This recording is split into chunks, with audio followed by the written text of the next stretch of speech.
pro-life group in Waco, Texas is boycotting the sale of Girl Scout cookies. They're protesting a sexuality conference co-sponsored by the Girl Scouts and Planned Parenthood. And what started out as a small boycott is now gaining national attention. Sarah Pollack has the story. The Cootie girls of Crawford, Texas weren't sure at first why their mom was so upset at the Girl Scouts. Donna Cootie was angry, and she dissolved her brownie troop. They were like, what is going on? Cootie, along with other Girl Scout moms in her area, had been contacted by this man, John Prashada. He's a pro-life leader in Waco and an economics professor at Baylor University. He was heading up a boycott of Girl Scout cookies. But why? Wednesdays are Surgical Abortion Day here at this Planned Parenthood in Waco. It was the relationship between Girl Scouts and Planned Parenthood locations like this one that had pro-lifers and many Girl Scout parents very angry and disappointed. The Girl Scouts brought their association and support to Planned Parenthood to a new level in 2003.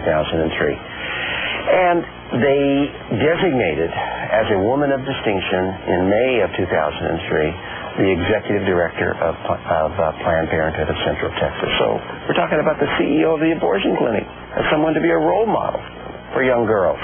Prashada went on to tell the mothers about a local sexuality conference called the Nobody's Fool Program. It was co-sponsored by Planned Parenthood and a number of organizations, including the Girl Scouts of the Bluebonnet Council.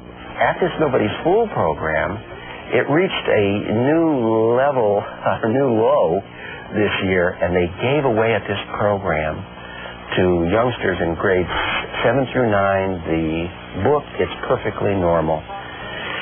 And I think everybody should know what this book is, and it really is an assault on Christian sexual morality. The book discusses masturbation and says it's perfectly normal for boys and girls to feel sexy. The book also shows depictions of different sexual positions, talks about all forms of birth control, and openly discusses homosexuality. The book, marketed for children 10 and up, even explains how to have an orgasm. It may be cartoonish pictures, but you can't get any more graphic than that. In the state of Texas, 18-year-olds cannot buy pornography, so why are they handing it out to 10-year-olds?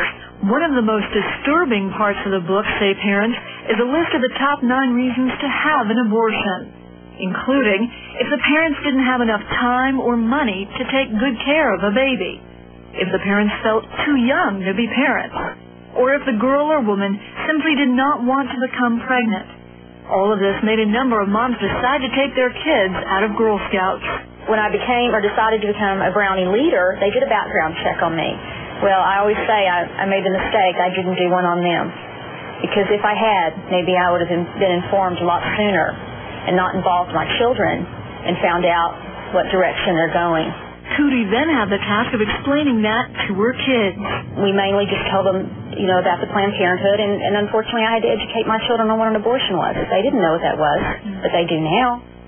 Those opposed to the cookie boycott said it was punishing the girls for what was a decision by Scout leaders at the very top. Besides, everybody loves a good cookie.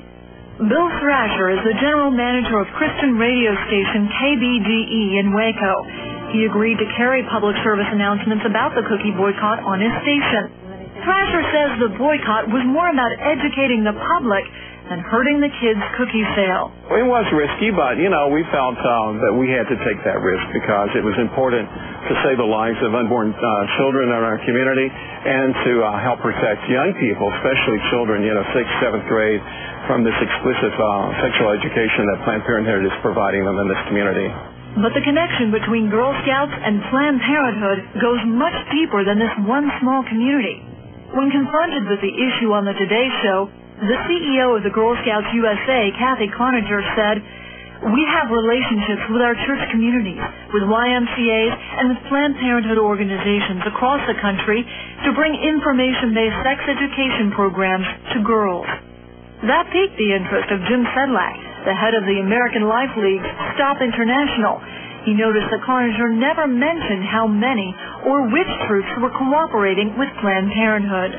That's what started our project, because parents around the country, after hearing this, began calling our office and saying, well, does my Girl Scout cooperate with Planned Parenthood? And, of course, we didn't know at the time. So we started a research project to try to find out which Girl Scout councils are involved with Planned Parenthood and which are not. The question they asked by email and many times by phone was, does your Girl Scout council have any relationship with Planned Parenthood?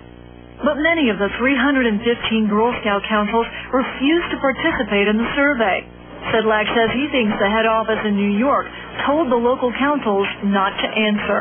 They sent a message saying don't answer Stop's questions and don't cooperate with this investigation. We've had a couple of Girl Scouts CEOs from around the country tell us that they had received this instruction. About 99 of the 315 councils responded to the survey. Of those 99, 23% of Girl Scout councils say they have some type of relationship with Planned Parenthood.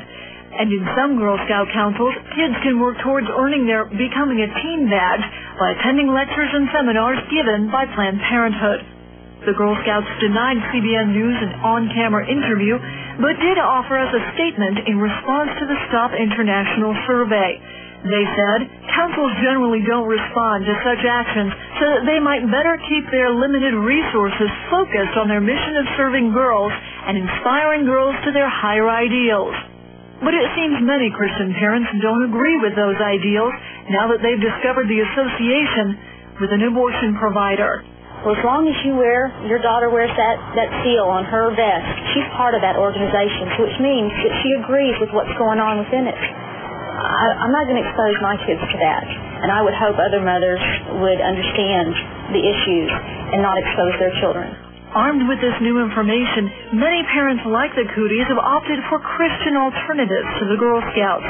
Awanas, Pioneer Clubs, and the Junior Catholic Daughters are just some of the options.